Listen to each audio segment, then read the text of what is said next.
Hey everybody, and welcome to the EV Cafe Takeaway, a podcast focused on that zero-emission future that we all hope for.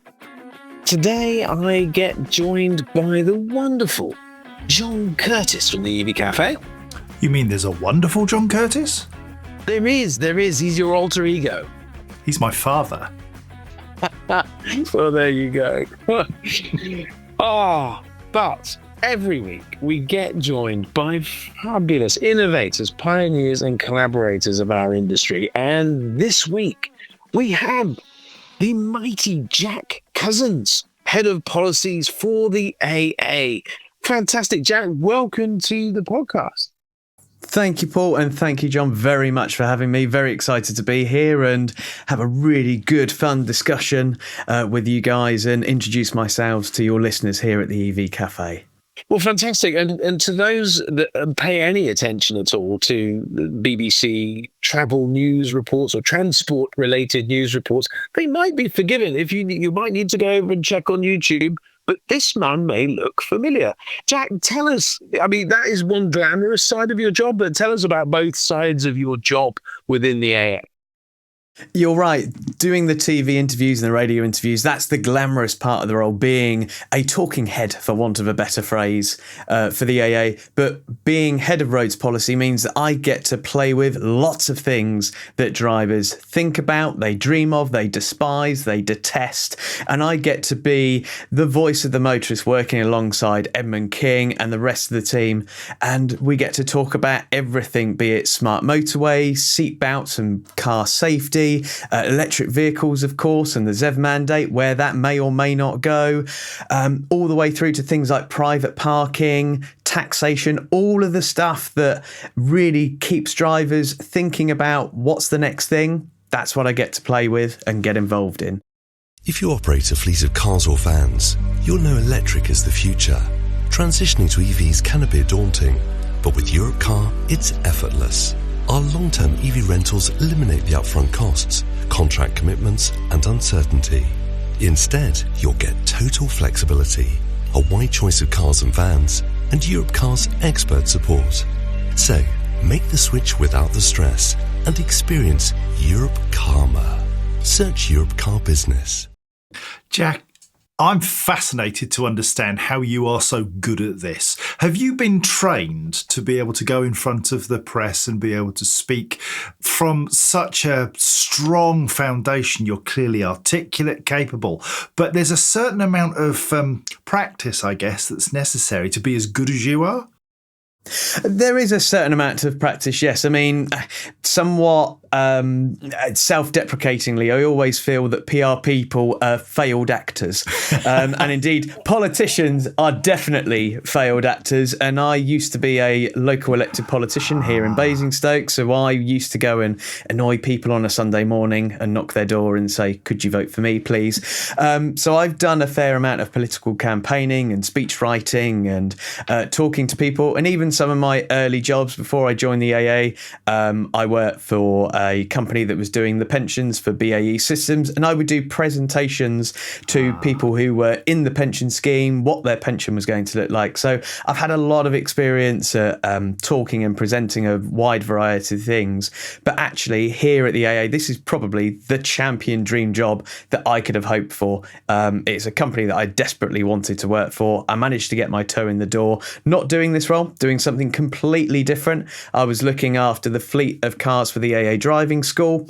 So it was my responsibility to get the vehicles ordered from the manufacturer, get the dual controls ordered and fitted, the decals fitted onto the side of the car, and then sent out to the instructors. And then I moved from that into the motor manufacturer sales world, so going into the big manufacturers that we've got here in the UK, so the Fords, the Hondas, etc., and saying, make the AA your breakdown provider and doing that good stuff.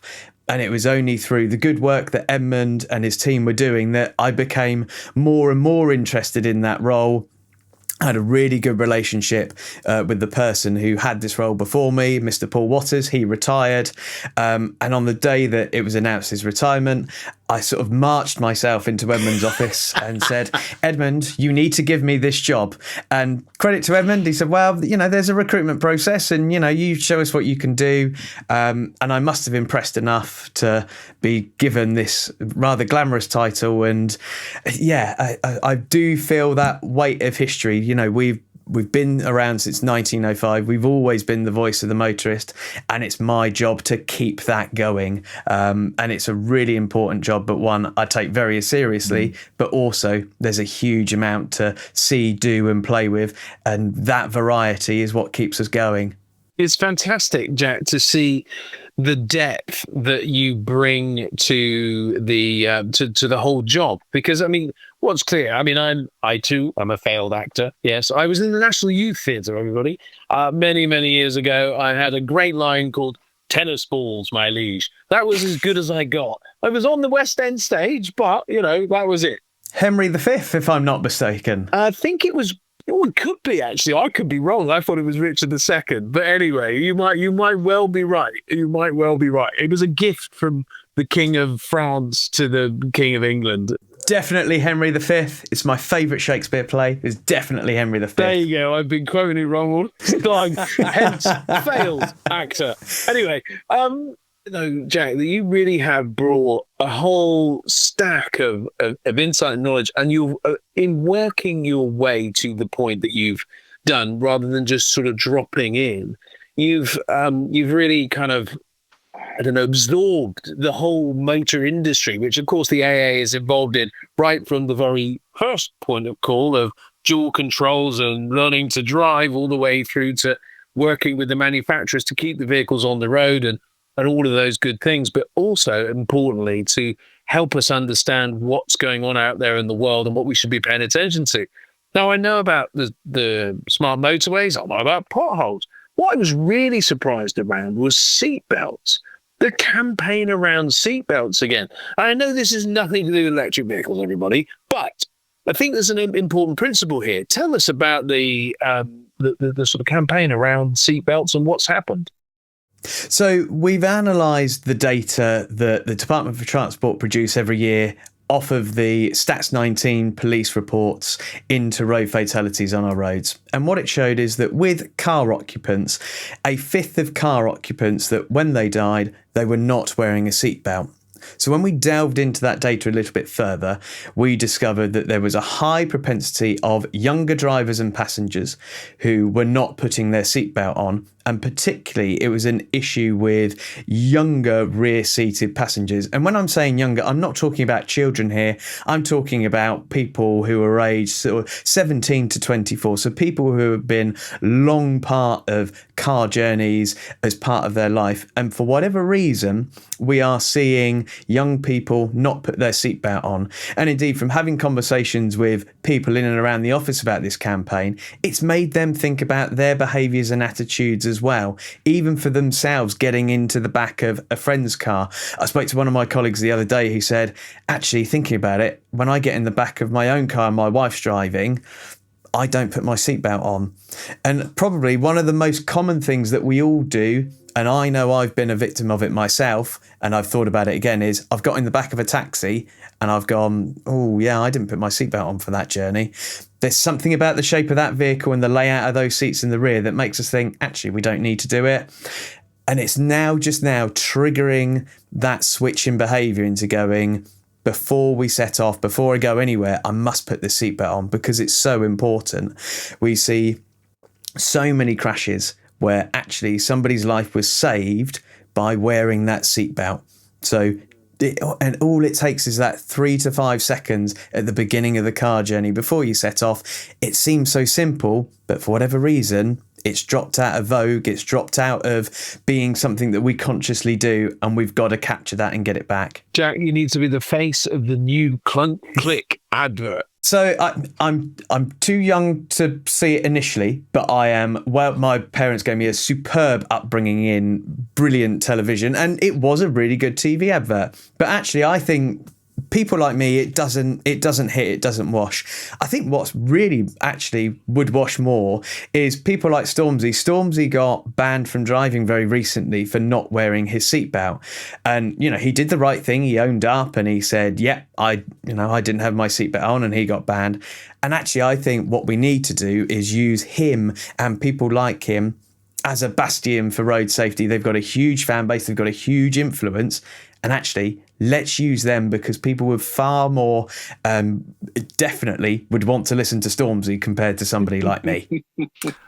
The wonderful thing you do bring, though, Jack, is a kind of objective, friendly voice in that, Stormzy has a massive following, but you're getting a message through to young people about wearing safety belts without giving the waggy finger stuff. You're explaining the reasons why, giving them information and giving them an opportunity to change their behaviour.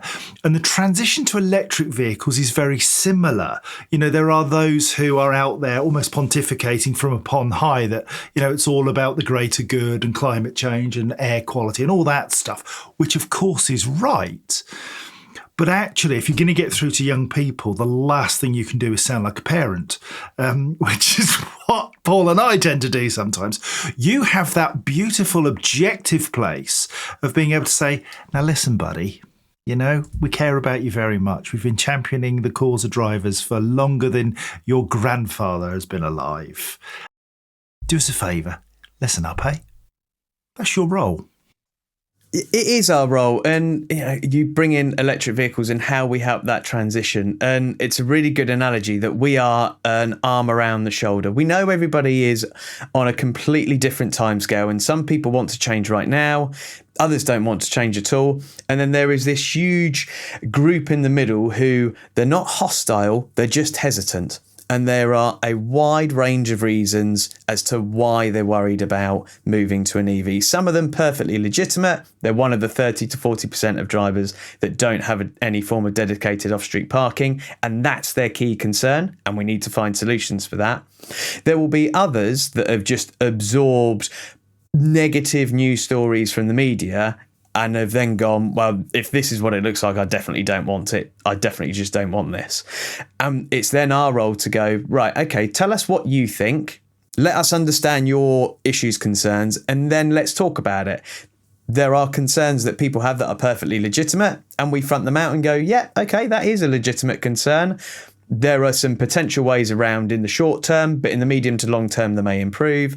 Similarly, if there's stuff that is just pure and utter nonsense, we will be a bit forthwith and say, yeah, that is nonsense.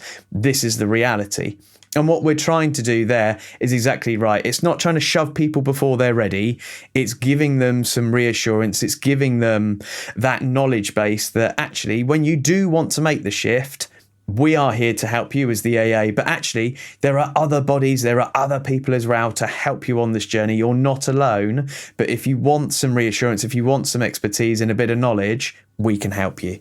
And Jack, isn't it? I mean, it is about, you've got a number of, let's call them strap lines within the AA, giving drivers confidence both today and in the future.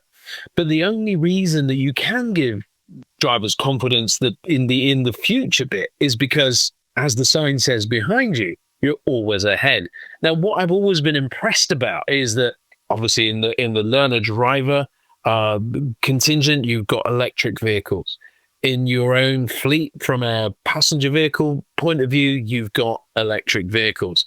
In the commercial vehicle sector, both in small and large and truck-sized vans, you've got electric vehicles. You're testing, you're learning, and you're scaling. So you are always ahead, and that's how you can bring confidence. What's the most exciting thing that you've seen happen within the AA's own fleet? It's a really good one. I mean, because I was part of the driving school, that was my introduction into the business. I always like seeing the innovations there because, I've been driving on the road for a good sort of approaching 20 years now, but actually there are people coming through the system all the time, and the vehicles we drive now and the vehicles my dad drove are going to be completely different to the cars that these kids are the kids that are learning to drive now. And indeed my two children, who are 10 and 7, they're going to be driving something completely different that perhaps I thought was possible and their granddad thought possible as well. So that bit of innovation comes through. Certainly, I think the breakdown side of things is really key, because ultimately when people think about the AA, they think about that yellow van or they think about that yellow truck. And we were talking about, providing that confidence and arm around the shoulder. As much as we've got to talk the talk, we have to walk the walk as well. So we have to, you're absolutely right, test those vehicles, discover what works, discover what doesn't, learn, change tack, and keep going with that innovation. Using electric trucks, the real big stuff, is really fun, because that really does start dispelling some of those fears of electric vehicles can't move this kind of stuff. Well, actually, they could. And as things get better, as the battery technology improves, as manufacturers improve what comes off the factory floor, things will get better.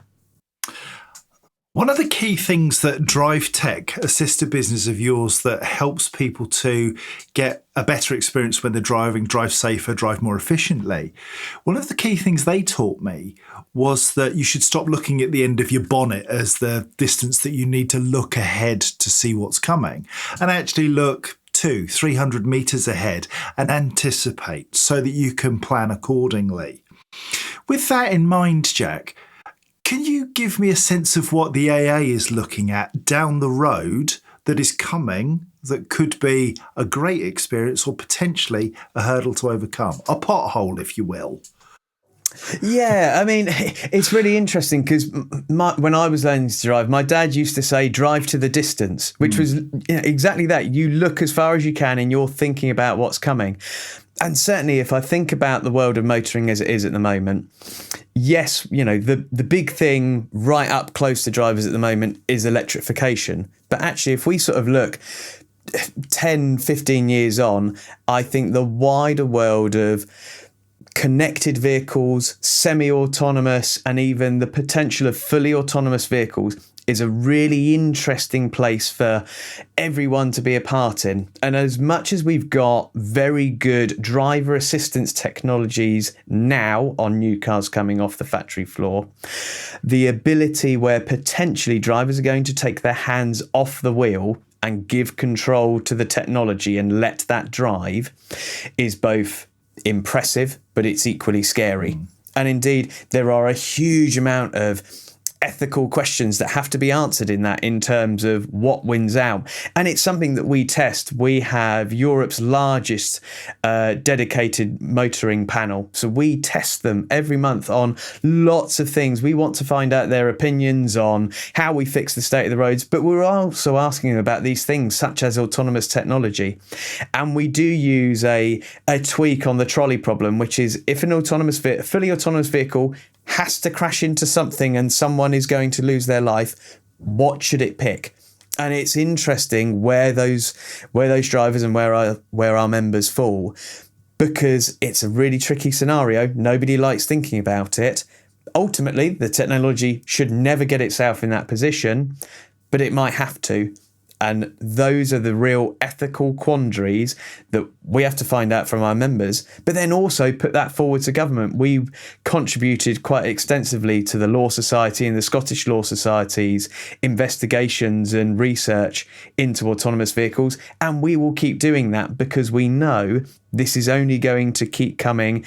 And as we travel through towards 2030, which is only 5 years away, and beyond, that technology, that fully autonomous vehicle, isn't too far around the corner. I wonder if something has just dawned on me whilst you've been speaking, Jack, and it's about speed, because speed kills. The faster you go, the more likely you are to end somebody's life if you have an accident. And we talk about autonomous vehicles as the logical place for that to go, yet we don't restrict vehicles and their top speed. Passenger cars, for instance, we're still building passenger cars that can do 150, 180, 200 miles an hour. And I suppose my question to you is why? If we've got the ability with software to be able to restrict that speed to something that gives you a margin for error so that you are able to go to 80 or 85, but you're not able to do 140, why do we not do the sensible things sometimes? We focus on this very far down the road autonomous thing because that's all fluffy and sexy. But actually, we know that there's a really hard nut to crack, which is giving people less freedom to choose things which are ultimately going to end up killing somebody.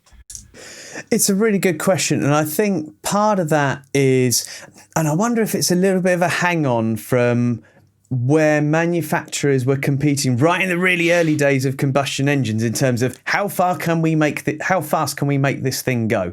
And it has just been a continuous hang on, and we've never let that bit go. You know, cars now can do easily in excess of 120 miles an hour and beyond. And you're right, from a manufacturing engineering perspective, there has been no changing that. But actually, as much as we're giving people that technology and that piece of engineering that can do that, the biggest thing in all of that, in regulating that, is me. I have a responsibility when I get in the car, not just to me and the passengers I have in my car. I have a responsibility to you, John, and you, Paul, when you're out in your cars. I have a responsibility to the cyclist and the pedestrian, because ultimately we all want to get from A to B. And actually, spending a bit of time thinking about, it's not just my responsibility to get me to my destination, it's my responsibility that the cyclist can get to their destination as well, is so important. It's one of the things that we try and teach our pupils when they learn with us, is that we're not teaching you how to pass your driving test. We're teaching you a skill for life. We're teaching you to think ever so slightly differently about, it's not just you and the car. Yes, that's one part of the equation, but it's you and a transport system. And how do you revolve in that, and what are your roles and responsibilities? And indeed, even when drivers go through rehabilitation courses, which they do with Drive Tech and various other providers out there, but I know particularly with our Drive Tech instructors, they're re-educating people. They know that people know how to drive, but it's then reframing that sense of safety in terms of, it's not just about you and your passengers, it's about you and everybody else, and making sure everything can work nicely together. I think that's the key, and probably one of the things that I'd have liked to have seen perhaps come out a little bit more after the lockdowns, where people couldn't travel as much. That would have been a key opportunity to reframe the road safety conversation and go, this is the thing we want to tackle. And I think that does, I mean, you touched on so many points. In my mind is kind of whirring from like 2 or 3 key things here. So first of all, I kind of want to think about the speed, but also the education piece, because we talked about electric vehicles and the education of understanding, and it just feels like we're at a point of so much change. We talked about the seatbelts earlier, where a generation hasn't grown up with this understanding. We're now getting a generation growing up with vehicles that can accelerate at an inordinate rate. I mean, the Tesla's famous for it, but it's not just it's almost every brand of electric vehicle can certainly do 0 to 30 in a ridiculously quick time. And then that 0 to 60 can be, it can be below 2 seconds. Whoever thought a car, for goodness sake, that didn't have wheels the size of a small house and fire coming out the back of it would ever do 0 to 60 in under 2 seconds? And then we've got all of the other education stuff on top of that. That's where I stick with commercial vehicles, really. We haven't got all of this drama. But I think actually it goes a little bit further, because one of the things that we think is pretty key is that road safety should form part of the national curriculum, because even at a young age, everybody forms part of the road network. They may be predominantly pedestrians or cyclists, but they're part of that conversation. And certainly as they get towards the middle and upper ends of secondary school, where they're thinking about driving, and let's face it, driving still remains the number one way of which people move around our country. It's the number one way of which goods and services are moved across the UK. We need to be having these conversations earlier about, actually, there's roles and responsibilities that come with you coming of age. And getting into schools and secondary schools as early as possible to talk about road safety, to talk about how, it sounds silly, but making sure that people can cross the road safely, making sure that we can making sure that bikeability sessions are available to a wide range of people and children so that they can get confident on the road. All of that feeds into better drivers. So if we can do that as young as possible, we'll see the benefits in terms of fewer people dying on our roads, which is ultimately the thing we want to achieve. If it was on any other form of transport, there would be a national inquiry. But the fact it's on the roads, we seem to shrug our shoulders and go, okay, well, it's come down a bit, it's gone up a bit.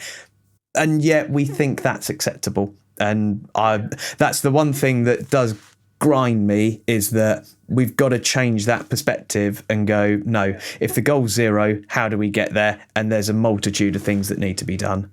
I agree with you. I guess I kind of feel that, there's this classic line, old dog and new tricks. And I'm gonna put us all on the spot here. I will answer last. John, when was the last time you read the highway code? It was about 4 years ago, and the reason I read it, no. The reason I read it was because I was doing a piece, I was writing a piece, and I wasn't sure of the answer, and so I had to go into the highway code because if you don't report factually, somebody will phone you up and give you a good earful. So it was important for me to do that. But I know, for instance, I have my driving license now, if I don't do anything silly, until 2034. I'll be 69. I haven't been tested formally for 52 years. What incentive is there for me to look at the highway code, to know all the rules of the road? And that's the thing that frustrates the heck out of me. We don't have this consistent onward development of my skills. We do, because I've paid for additional courses. But the reality is most drivers pass the test, get in a car, whatever size engine it's got, doesn't matter, go out, do your worst. Ridiculous. The last time I read the highway code cover to cover would have been a couple of years ago when we had the wholesale changes in the highway code, where we introduced the hierarchy of road users and we introduced a lot of very positive road safety changes. That was the last time I read it to cover. There are lots of times that I dip in and out for certain things where I'm either writing a press story or I'm doing a bit of policy research and I want to double check my thinking. But you're absolutely right. Once we pass that driving test, we go, nowadays, past the theory test, we go, yeah, we don't need that. Yeah. So, Jack, I'm in the highway what category? I guess the point is, so like the highway code now says that pedestrians crossing the road on for a car, a left-hand turn, had the right of way. That's correct. It's in the highway code.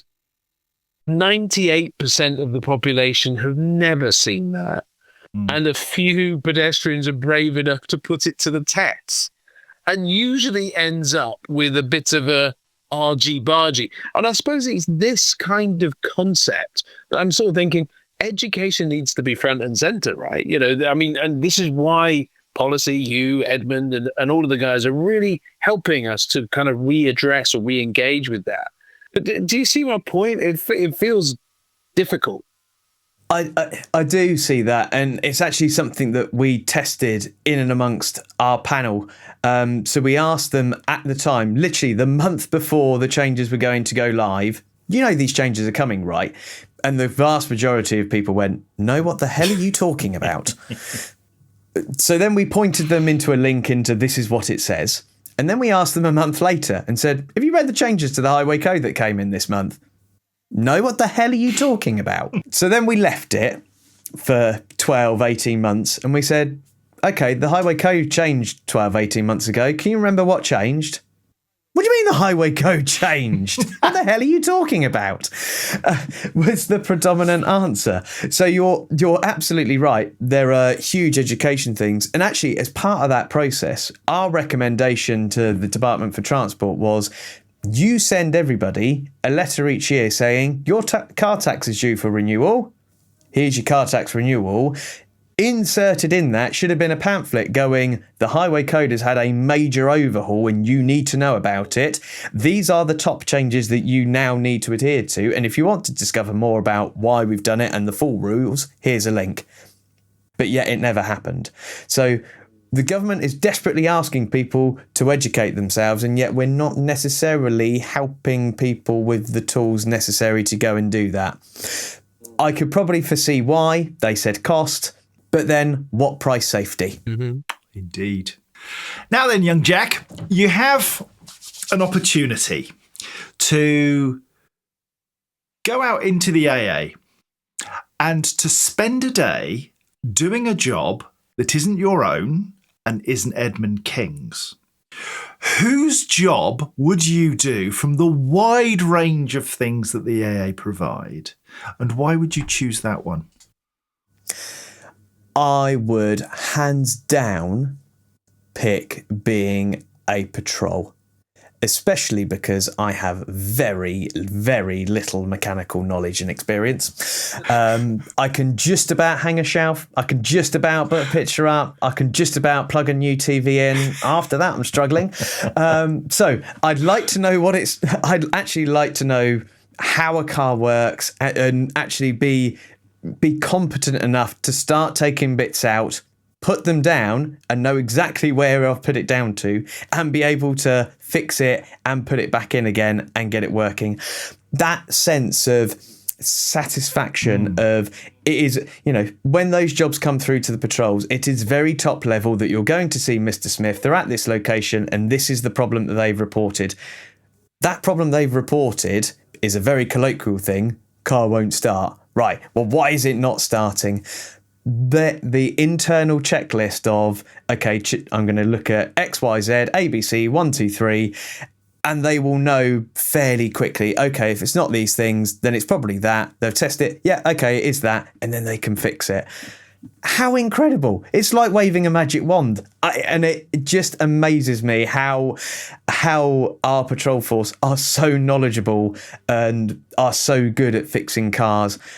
It does genuinely blow me away. As I said, for somebody who is not mechanically minded, who is technologically challenged at the best of times, that's the job I would pick. Just to have that feeling for 24 hours. Well, do you know what? It's funny because we're going to give you the opportunity to do something that you just said then. And we'll come on to that in a second. But I will say I was extremely impressed going out with Arben, who is a key assist engineer. So basically like a patrol, but specifically for keys. And quite frankly, probably saved one of his customers about £3,000 for a complete engine remap because he knew that the particular key that he was being asked to recut would need recoding, and the recoding could cause untold damage to the whole mapping of the vehicle. But he said that there's other companies out there that will do it, try it, and the whole vehicle could go down. And you're like, wow, that's the kind of knowledge that makes a difference, isn't it? It is. They are, as I said, they are incredible. Be the patrols who go out and do the day-to-day that everybody thinks of, through to the key assist guys, Paul, that you've described there, even the fuel assist team. So these are people who have done something, fortunately, I've never done, and I definitely can't do now I drive an EV, where somebody puts petrol in a diesel or diesel in a petrol. It's a blooming expensive mistake to make. The record we have seen is from the same person in a 24-hour period was 5. They did it all on the same day. What? So they'd put the wrong fuel in, called us out, we drained it. Right, okay, you can top it up now. Picked up the wrong one again. Oh no, I've done it again. Drained it. Did it again. That's fantastic. I feel so much better. I feel great now. Refilled it, took it home, brought their partner's car out. Oh God, this needs fuel. and did it. And because the first one was petrol or diesel, the second one was diesel. They'd done diesel and petrol, and just a very horrible day for that person. Thankfully, not one of us. Go electric. Yeah, definitely go electric. Very expensive mistake. Definitely buy a car with a plug on it, because Goodness. that Now, Jack, doesn't happen. You said If I had a magic wand, well, we have a tradition on this here podcast that we do, and it is to hand you a magic wand. And for those of you watching over on YouTube, whether you're there, I am now holding the magic wand that we got given to now pass to you, Jack. So here comes the magic wand through the camera. There you go. You've got to grab. That's it.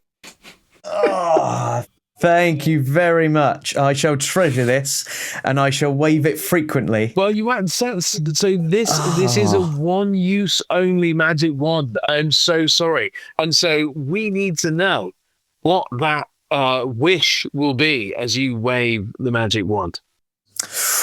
Oh, okay. If I've only got the one wish, then it has to be a far bigger focus from not just government, but from ourselves on road safety. And my ultimate wish, therefore, is let's get road fatalities from our current levels of around 1,500 a year down to zero.